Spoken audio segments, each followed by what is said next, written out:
Hola a todos, muy buenas tardes. Gracias por acompañarnos. En esta ocasión nosotros queremos hablar sobre un tema muy común, ¿no es cierto?, que son los problemas de piel en nuestras mascotas. Mi nombre es Paulina Díaz, soy médico veterinario de Royal Canin y me acompaña hoy la doctora Gisela Olivares, médico veterinario de la Universidad de Chile. También ella es miembro de la Sociedad Latinoamericana de Dermatología y a nivel local de VetDerm Chile, ¿no es cierto? Así es. Hola Paulina, hola a todos. Empecemos, doctora, con lo básico. Queremos entender qué es una reacción adversa al alimento. Bueno, la reacción adversa a los alimentos se considera un gran grupo, como se dice, de reacción al alimento, que es finalmente una respuesta inadecuada de nuestro organismo frente a la ingestión de un alimento, más bien frente a la ingestión de cualquier ingrediente de nuestro alimento. Y esto tiene que ver con mecanismos inmunológicos como no inmunológicos, ¿ya? Dentro de los no inmunológicos tenemos, por ejemplo, las reacciones metabólicas, farmacológicas, intoxicaciones y reacciones idiosincráticas. Por ejemplo, te puedo mencionar dentro de las metabólicas las intolerancias, por ejemplo, a nivel de humano, la intolerancia a la lactosa o las intoxicaciones que, por ejemplo, tienen que ver con la ingestión de un alimento descompuesto que venga contaminado con toxinas, hongos, bacterias, por ejemplo, una salmonela.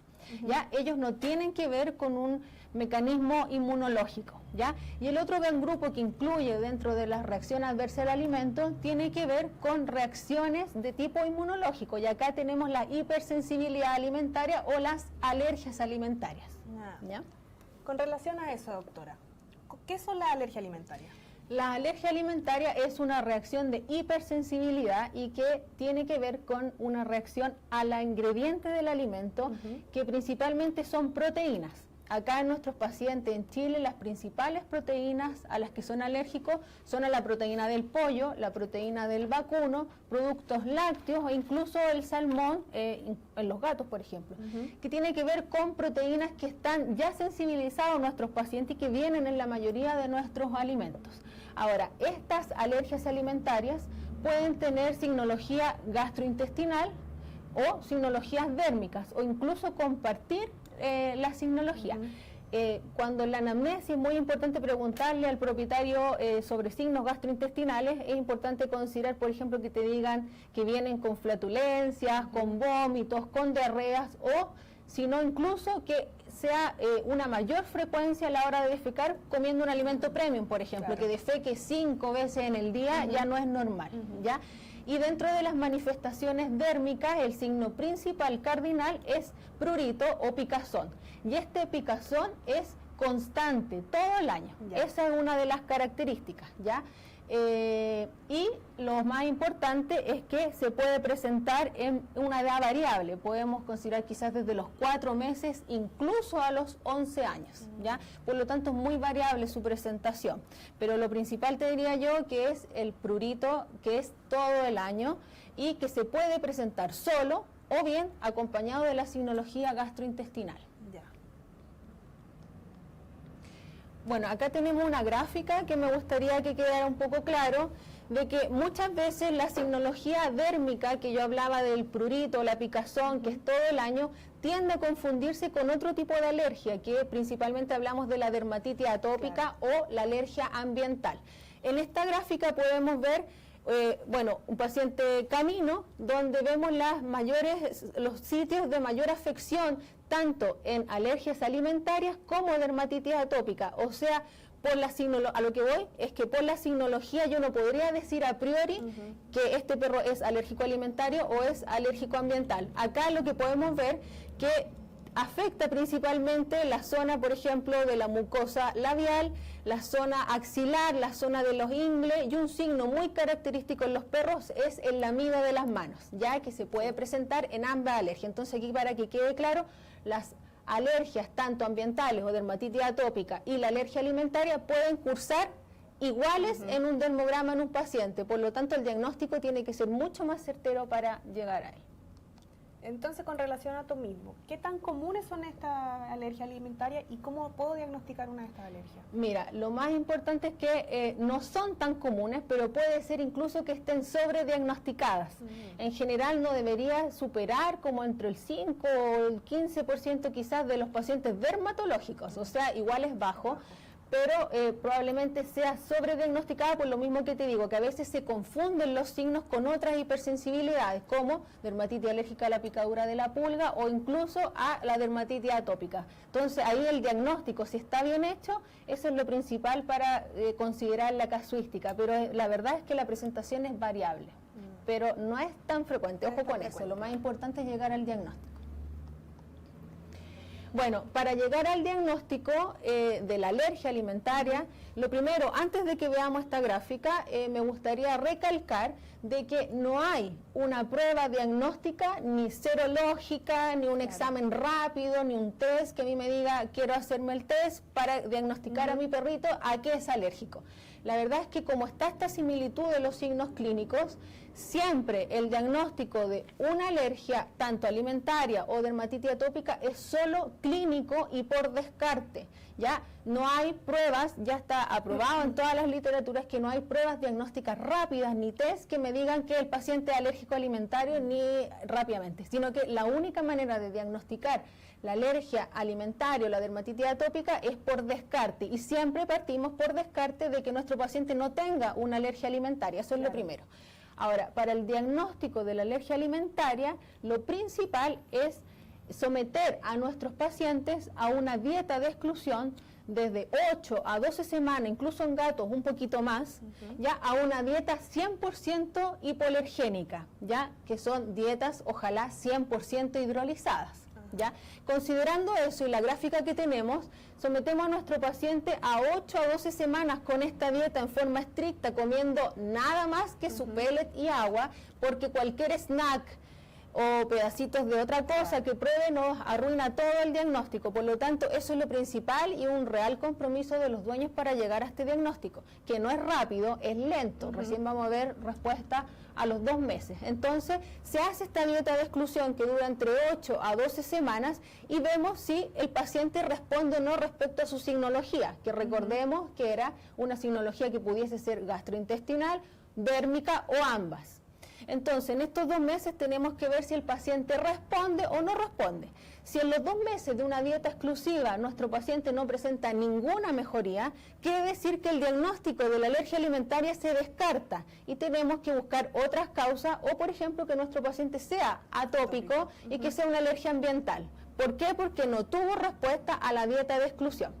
Por otro lado, si en esos 2 meses nuestro paciente responde a la dieta y mejoran la mayoría de sus signos clínicos en un 80%, por ejemplo, estamos frente quizás a lo más probable es que estemos frente a una alergia alimentaria, pero la manera certera de diagnosticarlo es que al término de los 2 meses se debe provocar con la dieta antigua.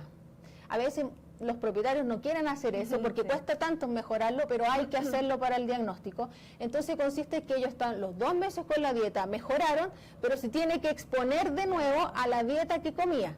Entonces uno ve en el fondo que vuelven los signos clínicos de picazón o heridas, qué sé yo, dentro de los primeros 5 días o 10 días.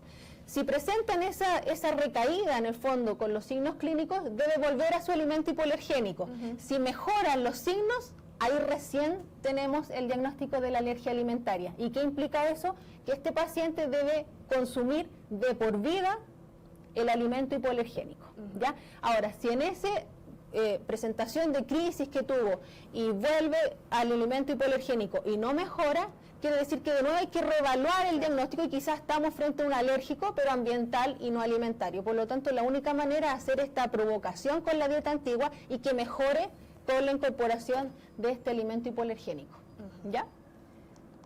Con relación a esto, Royal Canin ha formulado dietas de altísima tecnología y especificidad, una dieta para cada caso. Nosotros tenemos hipoalergénico canino y felino, y en el caso del hipoalergénico canino nos respaldamos también con nuestra dieta húmeda, nuestra lata, que se ve aquí, que aumenta mucho la palatabilidad, por lo tanto nos favorece a este éxito en nuestro tratamiento o también en nuestro diagnóstico. ¿Ya? En este caso estas dietas son verdaderamente hipoalergénicas, están formuladas con la más alta tecnología y además nos entrega una proteína hidrolizada. ¿Esto qué quiere decir? Que la proteína es de menor tamaño, por lo tanto el sistema inmune del perro no lo reconoce como cuando se presenta una proteína entera, una proteína completa, ¿no es cierto?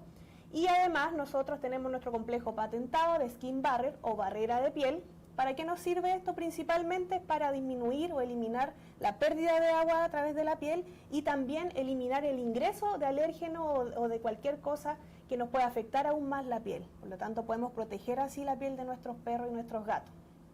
Además, disponemos de Analergenic, que esta es la dieta que nosotros recomendamos, que es la mejor comercialmente actualmente, que podemos usar en una dieta o en una prueba de eliminación, ¿no es cierto?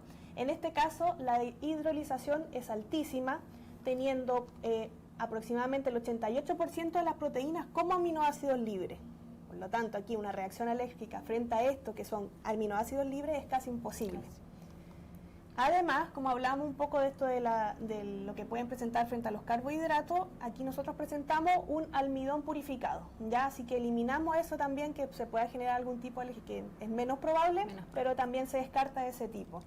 Además se usa potenciador de la palatabilidad, porque sabemos que mucha gente tiene ese problema que dice no, que las dietas hidrolizadas tienden a ser amargas, que no les va a gustar, pero este potencializador es libre de proteína, así que tampoco tenemos problema por ese lado, ¿ya? Y finalmente, la producción de esta fórmula es controlada y está testeada. Por lo tanto, nosotros le entregamos un producto libre de proteínas contaminantes. No vamos a entregar proteínas de mayor tamaño de lo que nosotros estamos diciendo. Es netamente proteína hidrolizada. Estas son las dietas hipoalergénicas de Royal Canin, verdaderamente hipoalergénicas, ¿no es cierto? Así es. Vamos a ver ahora, doctora, algunas preguntas de Facebook que nos hicieron, para ver si puede ayudar aquí a la gente. La primera que tenemos es de Pía, dice, tengo una perrita de 9 años que hace unos 3 o 4 le detectaron alergia. Ya, el tratamiento es con levocetiricina y alivia bastante su piel, pero ¿tiene alguna contraindicación a largo plazo? Bueno, estamos asumiendo de que el diagnóstico fue hecho, ¿cierto? Claro. Y si responde al antihistamínico, que es la levocetiricina, me imagino que tiene un diagnóstico de dermatitis atópica por la cual se está tratando. Ahora, el hecho de que use antihistamínico, la verdad es que si le funciona, yo le diría que aprovechara la mayoría del tiempo hasta que no dé más y podamos cambiar a droga un poquito más fuerte. La verdad es que efectos colaterales mayores no tiene, incluso tiene menos que otras drogas que ocupamos para las alergias. Pero sí considerar que el antihistamínico en general tiene baja efectividad en nuestros pacientes alérgicos. Se habla de alrededor de un 30%, por lo tanto que si a ella le funciona, yo diría que lo aprovechara, pero sí con una salvedad que sería importante categorizar si su perro alérgico es estacional o es crónico, porque de eso va a depender también cuánto tiempo de antihistamínico le da, porque si es estacional, ella le tiene que dar por la estación, ¿cierto? Se medica primavera-verano o por la estación que le provoque la picazón. Pero si es crónico, ese paciente debe consumir antihistamínico toda su vida. Ahora, el antihistamínico para crisis, la verdad es que no sirve, pero ya como tratamiento de mantención, si le funciona, yo le diría que lo aprovechara y que obviamente lo complementara con otras terapias que también sirven para el tratamiento de alergias. Ya, perfecto. Nuestra segunda pregunta de Jimena dice... Hola, dice que bueno que haya donde consultar. Tengo una Scotty que tiene una alergia y se rasca hasta sacarse el pelo y hacerse daño. Los veterinarios le han dado pomadas y champú especiales antialérgicos y vuelve a tener los problemas. Ya. Volvemos un poco a la raíz del buen diagnóstico de esta alergia, porque claro, es súper fácil diagnosticar un paciente por alergia, pero la verdad es que estamos frente a 3 tipos de hipersensibilidad que son las más frecuentes en nuestros pacientes. Una de ellas puede ser la hipersensibilidad a la picadura de la pulga, otra la alergia alimentaria, que es la que mencionamos hace poco, y la otra es la dermatitis atópica o alergia ambiental. ¿Por qué es importante llegar al diagnóstico? Porque a lo mejor si su perrito es solo alérgico a las pulgas, por más pomada o baño hipoalergénicos que le ponga, pero no le hace un buen tratamiento de pulgas todo el año y todos los meses, no va a mejorar. O, por otro lado, si es un paciente alérgico alimentario y le pone pomada o lo baña, pero no le da el tratamiento que corresponde de un alimento hipoalergénico de por vida, tampoco va a mejorar. Por lo tanto, lo que voy yo es siempre que se genere un buen diagnóstico y en base a eso a tratar.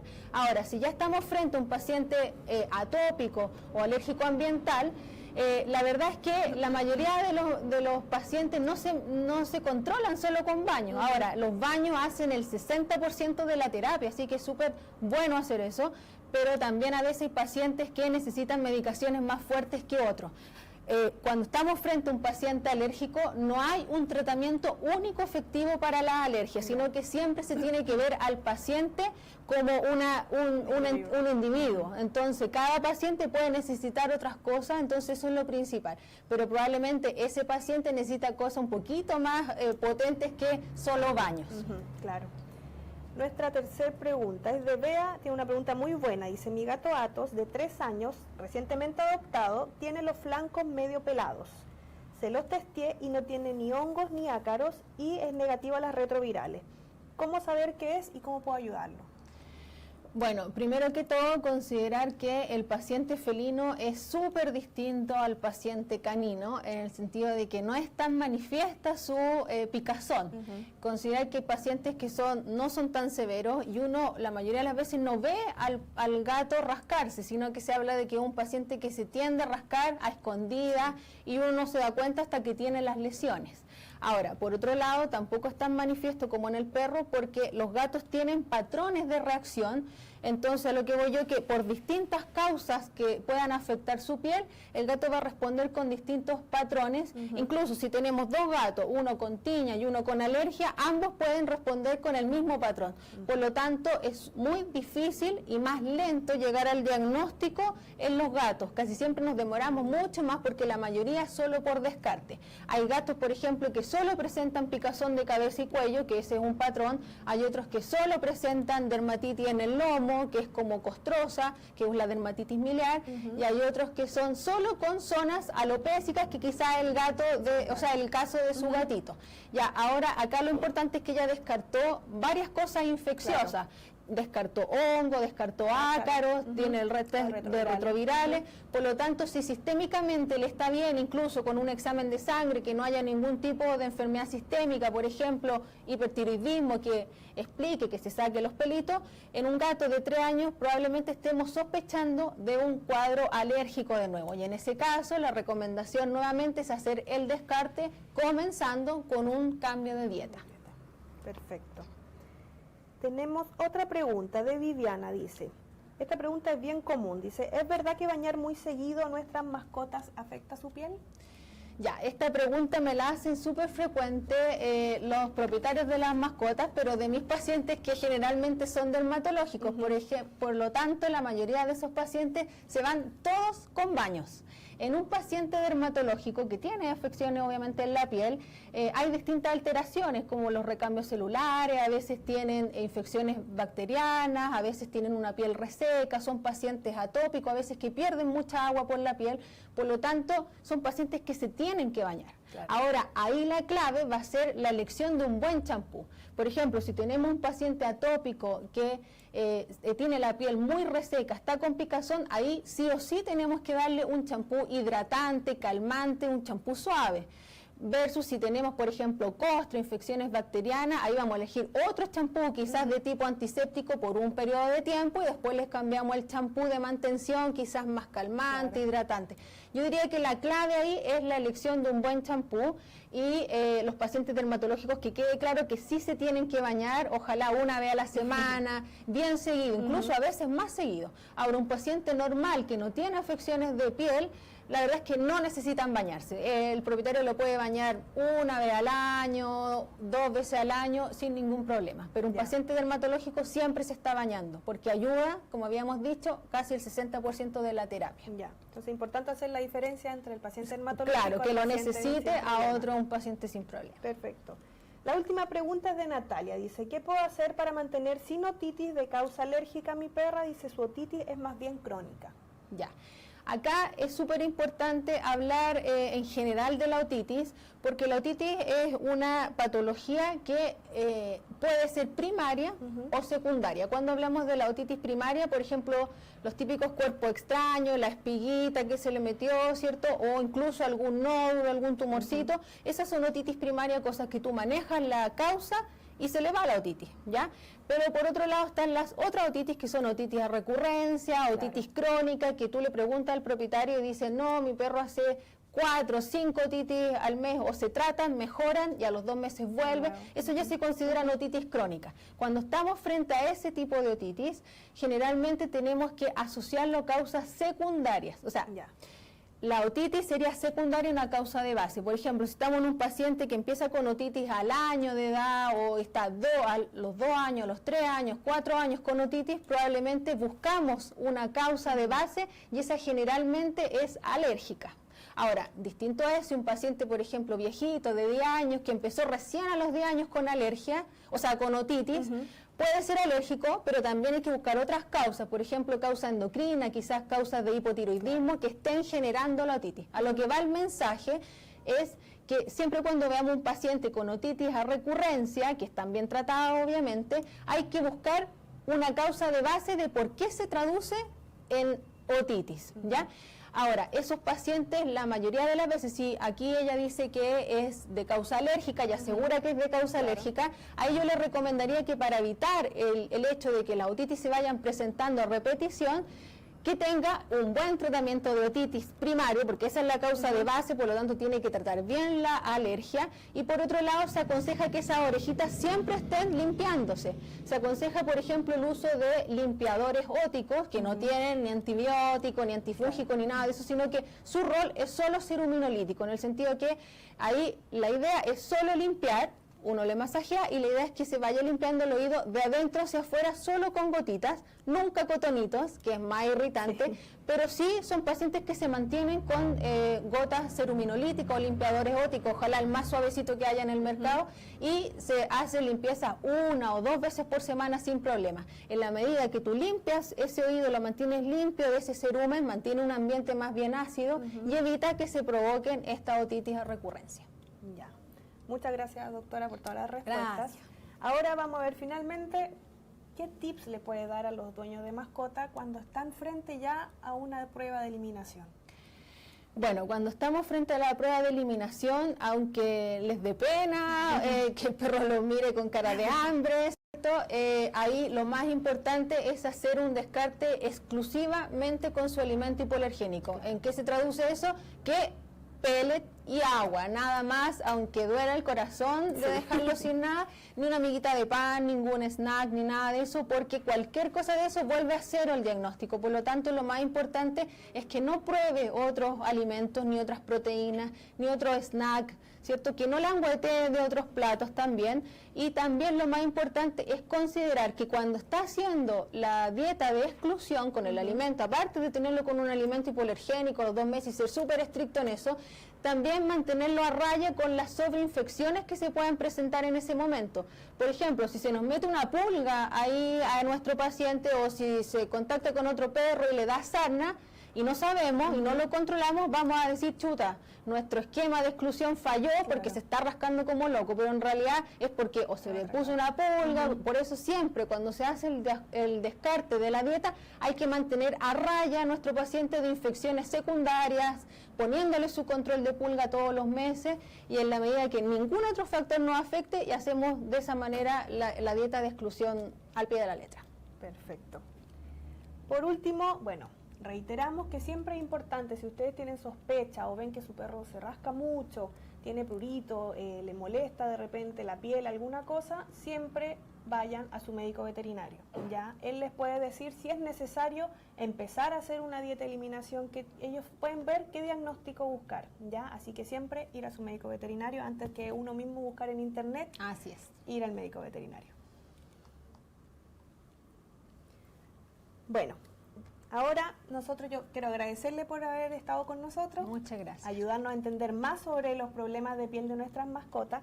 También quiero agradecer a Central Vet por prestarnos este auditorio para poder presentarle este live streaming.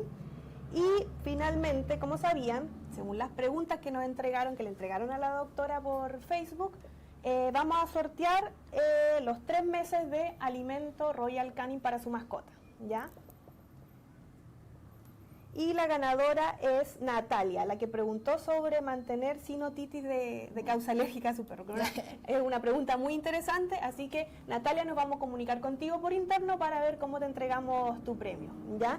Y también para la gente que no pudo participar en este caso, Quiero decirles que pueden ingresar a la página web www.royalcanin-medioderma.cl y ahí se pueden inscribir, ver más información sobre nuestros productos hipoalergénicos y también pueden participar por 3 meses de alimento gratis Royal Canin.